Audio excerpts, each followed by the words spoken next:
Həyət evi alarkən həm hüquqi, həm texniki, həm də yaşayış rahatlığı baxımından müəyyən olmuş detallara diqqət etmək mütləqdir. Ən vacib məsələlərdən biri sənədlərin düzgün yoxlanılmasıdır. Evin və torpaq sahəsinin qanuni sahibliyini təsdiq edən çıxarış mütləqdir. Və baxın ki, həmən çıxarışda təyinat növü fərdi yaşayış sahəsi olsun.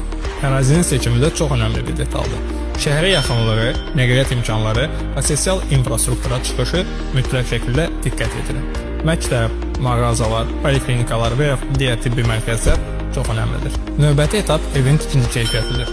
Kürsülü olmağı, qoşa daş ilə tikilməyi, ara kəsmələr daşdan olsun. Bunlar sizi qışda soyuqdan qoruyar.